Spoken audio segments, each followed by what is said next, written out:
안녕하세요. 미국 주식하는 임gen입니다. 오늘 미국장 한번 보겠습니다. 구독과 좋아요 부탁해요. 오늘 시장은 기업들의 실적 발표와 새로운 무역 관련 소식들이 조이지를 하면서 관망세를 보여 인공지능 관련주들은 부진한 가운데 헬스케어 같은 중소형주들은 강세를 보이는 모습을 보여줬습니다. 이에 지금 시장은 무역 정책에 대한 변화와 함께 기업들의 실적에 주목을 하며 투자의 방향성을 잡고 있어 현재까지 S&P 500 기업 중 88개 회사가 실적을 발표해 이 중 82% 이상의 시장 예상치를 상회한 것으로 나타났는데요. 이에 내일 새벽엔 테슬라와 알파벳이 실적 발표를 하며 지금 시장은 다소 정체 상태이기에 시장을 끌어올리려면 이러한 기술주들이 매우 강한 실적이 나와야 될 것이라 생각이 듭니다. 이에 테슬라는 내일 새벽 2분기 실적 발표 기대감으로 인해 1% 이상 올라 332달러까지 올라왔고 장중 한때 321달러까지 떨어지며 흔들리는 모습을 나타냈음에도 장중 반등을 하면서 다시 상승세로 마감을 하는 모습을 보여줬는데요.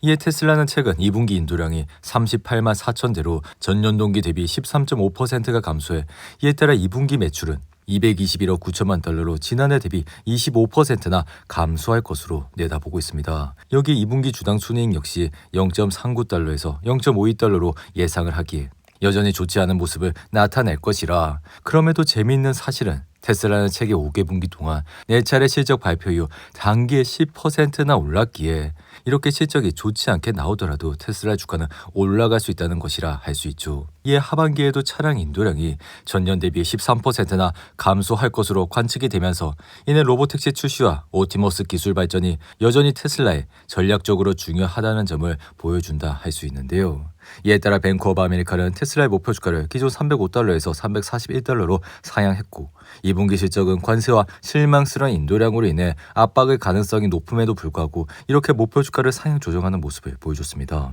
그리고 웨도브시에 대해 나이브스 역시 지금의 실적 발표 상황은 3개월 전과는 전혀 다르다며 전기차 세금 혜택 종료가 단기적으로는 리스크라고 언급했지만 그러면서도 중국 시장 회복과 모델 Y 업그레이드 효과 그리고 로보택시 기대감이 하반기 글로벌 인도량 반등에 촉매제가 될 것이라 전망했는데요. 이에 사실 테슬라는 트럼프의 법안 때문에 그야말로 초비상이라 이 법안은 전기차에 대한 세액 공제만 폐지한 게 아니라 배출 기준을 충족하지 못하는 내연기관 차량에 대한 벌금도 점차 없애기로 했기에 결국에는 판매 부진으로 규제 크레딧 수입이 주요 이익 동력이었던 테슬라의 향후 실적에도 또 다른 장애물이 될 것이라 생각이 듭니다. 여기에 지금 테슬라가 로보택시 프로그램을 얼마나 수익성 있는 사업으로 전환시킬 수 있을지 그리고 2년 연속 매출 감소를 피할 수 있을지 또한 머스크의 정치 계획이 이번 실적에서 포함이 되기에 그리고 지금은 트럼프가 서명한 이 법안이 전기차에 대한 7,500달러의 세액 공제 폐지와 카페 기준에 미달하는 경우 부과되는 벌금을 점차 폐지하기로 했기에 결국 이러한 정책은 앞으로 테슬라가 크레딧으로 인한 수익과 시장 점유율을 잃을 위험도 있다 생각이 드는데요. 이에 그동안 테슬라는 자동차 업계에서 크레딧 판매 실적이 가장 높은 업체였고 이 규제 이후 크레딧 수익이 올해 15억 달러로 테슬라는 약 40%가 축소될 것이라 결국 내년에는 5억 9천만 달러로 내려간 뒤 2027년에는 완전히 사라질 것으로도 예상을 하고 있습니다. 그리고 테슬라는 현재 저가형 모델도 이번 실적에서 언급이 나와야만 좋은 흐름세를 이어갈 것이라 지금은 올해 6월까지 출시하겠다고 약속을 했던 저가형 전기차에 대해선 아무런 소식이 없기에 이번 컨퍼런스 콜에서 머스크가 저가형 모델에 대한 확실한 언급을 해준다면 그것이야말로 테슬라에게는 단기적인 좋은 호재가 될 것이라 생각이 드는데요. 이에 지금 테슬라의 투자 방법은 장기적인 투자 관점에서보단 단기적인 투자 관점에서 투자를 해야 된다 생각이 들며 그러한 이유는 실적이 이렇게 좋지 않게 나왔음에도 불구하고 단기 모멘텀으로 인해 주가가 오르고 내리는 모습을 지속적으로 보여주고 있어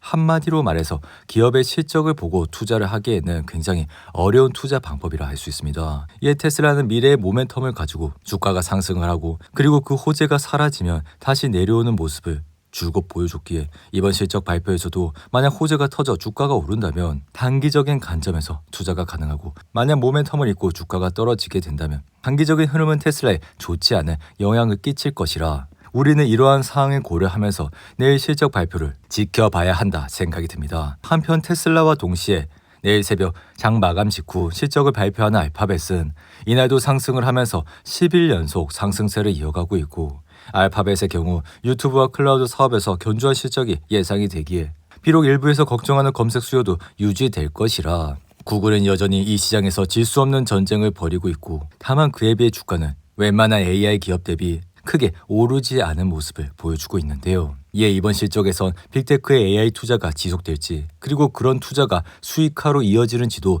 초미의 관심사라 오픈 AI의 샘 알트만 역시 올해 안으로 GPU 100만 개를 구동할 것이라 밝혀 이 같은 모습은 올해 들어 폭발적으로 증가한 사용자를 과시하는 것인가 동시에 현재 건설 중인 스타게이트 1의 가동이 머지 않았다는 것을 과시하라는 의도라 생각이 드는데요. 이에 현재 건설 중인 스타게이트 1에는 모두 40만 장의 블랙의 칩이 탑재될 것이라 8개의 건물로 연결된 이 시설은 내년 중국 완공에 연내 일부를 가동할 예정으로, 여기에는 기존 마이크로소프트로부터 사용하는 클라우드 서비스와 최근에는 구글과 코어위브와의 계약을 통해 컴퓨팅 인프라를 크게 확장하면서 이러한 말은 결국 인공지능 그리고 클라우드 서비스가 앞으로도 크게 늘어난다는 뜻이라 할 수 있는데요. 이에 이러한 방향성으로 기업들의 실적이 예상보다 좋게 나온다면 결국 탄탄한 이익 성장은 주식 포지셔닝이 계속 지속해서 증가 여력을 시사하기에 결과적으로 주식 포지셔닝은 역사적으로 이익 성장과 같은 펀더멘탈 요인에 굉장히 잘 부합되며 올라가는 모습을 나타냈었습니다.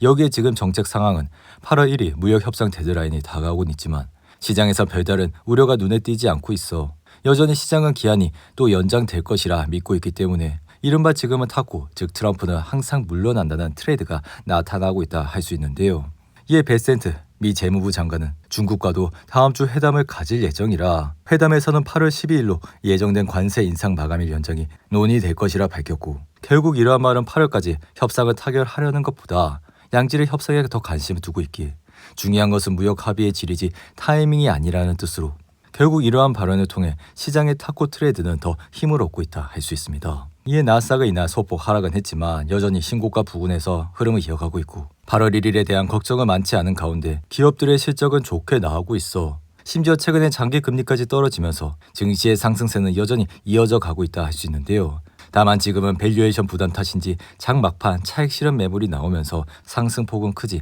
않은 모습을 보여주고 있는데요. 이에 저희 생각은 4월 조정을 거쳐 부정적인 요소는 대부분 제거됐고 이제는 경제가 생각보다 나쁘지 않다는 기사도 나와 소비자 신뢰도 회복이 되고 관세로 인해 인플레이션 지표가 악화된 것도 보이지 않기에 적어도 지금은 투자자들이 시장은 더 올라가고 싶어 한다고 생각하는 모습을 보여준다 할 수 있습니다. 여기에 기업의 이익은 내년까지 견고한 기반을 갖추고 있고 페드 금리가 큰 폭으로 인하할 가능성도 크기에 밸류에이션은 현재 수준에서 유지될 수 있고 내년 실적 전망에서 과소평가된 측면 중 하나는 임금 비용 감소로 긍정적 영업 레버리지가 회복되고 있다는 점이라 인공지능 도입으로 이는 더 강화될 수 있기에 다가오는 3분기 5에서 10% 조정이 있을 수는 있겠지만 이러한 기회가 온다면 우리는 또다시 좋은 기업들을 매수할 기회라 생각이 드는데요. 그리고 엔비디아는 이날 2% 이상 하락해 167달러까지 내려왔고 사실 엔비디아가 이날 하락을 하게 된 주요 배경은 오픈 AI와 소프트뱅크 그리고 오라클이 6개월 전 발표한 5천억 달러 규모의 인공지능 투자 사업이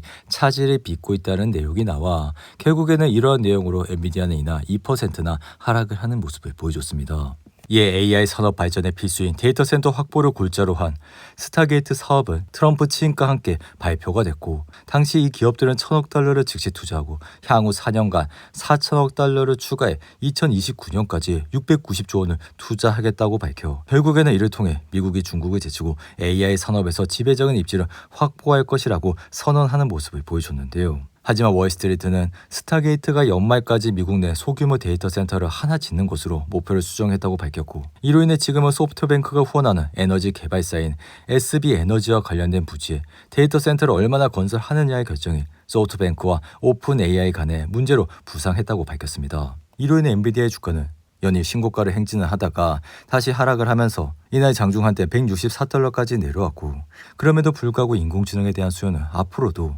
끊임없이 성장을 할 것이기에 이날 하락은 크게 걱정할 수준은 아니라 생각이 드는데요. 이어 장 마감 직후 실적을 발표한 TI는 2분기 매출과 순이익을 시장 예상치를 상회했지만 3분기 실적 전망치가 하한선을 미달하면서 9% 이상 떨어지고 있고 온라인 부동산 시장인 코스닥은 예상치를 상회하는 2분기 실적을 발표하면서 현재 장외에서 1% 가까이 상승을 하고 있는 모습을 보여주고 있습니다. 이어 인페이지 에너지는 2분기 실적이 시장의 예상치를 상회했음에도 주가는 5% 이상 하락 중이며 로봇 수술 기업인 인투이티브 서지컬은 2분기 실적과 매출이 상했음에도 불구하고 1%나 하락을 하고 있는 모습을 나타내고 있는데요. 그리고 계란 생산업체인 K메인푸드는 4분기 순이익이 7.04달러로 전년 동기 2.32달러에서 크게 증가하는 모습을 보여 주가는 4% 가까이 상승을 하고 있고, 소프트웨어 기업인 SAP는 2분기 매출이 90억 3천 달러가 나와 시장 예상치를 하회하는 모습을 나타냈기에 현재 장외에서 2% 가까이 하락을 하고 있는 모습을 나타내고 있습니다.